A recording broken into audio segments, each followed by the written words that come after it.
ನಮಸ್ಕಾರ. ನಾನು Suhas Sudhakar, D Sudhakar, planning and statistics minister ಅವ್ರ ಮಗ. ಮಾರ್ಚ್ 26ನೇ ತಾರೀಕು ನಮ್ಮ ತಂದೆ ನೀ ರಿಪ್ಲೇಸ್ಮೆಂಟ್ ಸರ್ಜರಿಗೆ ಮಣಿಪಾಲ್ ಹಾಸ್ಪಿಟ್ಲಿಗೆ ಅಡ್ಮಿಟ್ ಆಗ್ತಾರೆ. 3 ಡೇಸ್ ಲೇಟರ್ ಅವ್ರಿಗೆ ಲಂಗ್ ಇನ್ಫೆಕ್ಷನ್ ಆಗಿ ಟ್ರೀಟ್ಮೆಂಟ್ಗೆ ಒಳಗಾಗ್ತಾರೆ. 22 ಡೇಸ್ ಅಲ್ಲೇ ಟ್ರೀಟ್ಮೆಂಟ್ ಪಡೆದು ಬೆಟರ್ ಟ್ರೀಟ್ಮೆಂಟ್ಗೆ ನಾವು ಕಿಮ್ಸ್ಗೆ ಶಿಫ್ಟ್ ಮಾಡ್ತೀವಿ. ಈಗ ನಮ್ಮ ತಂದೆ ಟ್ರೀಟ್ಮೆಂಟಿಗೆ ಸ್ಪಂದಿಸ್ತಿದ್ದಾರೆ. ಆದರೆ ಮೊನ್ನೆ ಚಿತ್ರದುರ್ಗದಲ್ಲಿ ಕೇಂದ್ರ ಸಚಿವರೊಬ್ಬರು ನಮ್ಮ ತಂದೆ ಅನಾರೋಗ್ಯವನ್ನು ಇಟ್ಕೊಂಡು ಅವರ ರಾಜಕೀಯ ಉದ್ದೇಶಕ್ಕಾಗಿ ಬಳಸ್ಕೊಂಡಿದ್ದಾರೆ.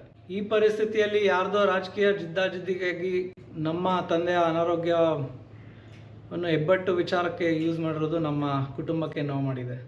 ಈಗಾಗಲೇ ನಮ್ಮ ತಂದೆ ಆರೋಗ್ಯ ಬಗ್ಗೆ CM ಸಾಹೇಬರು, DCM ಸಾಹೇಬರು, ಅನೇಕ ಮಂತ್ರಿಗಳು ಮತ್ತು ಶಾಸಕರು ಆಸ್ಪತ್ರೆಗೆ ಬಂದೋಗಿದ್ದಾರೆ ಮತ್ತು ನಮ್ಮ ಜೊತೆ ಕಾಂಟ್ಯಾಕ್ಟಲ್ಲೂ ಇದ್ದಾರೆ. ನಮ್ಮ ತಂದೆಯವರು ಆದಷ್ಟು ಬೇಗ ಗುಣಮುಖರಾಗಿ ಬರ್ತಾರೆ ಅಂತ ನಮಗೆ ಒಂದು ನಂಬಿಕೆ ಇದೆ.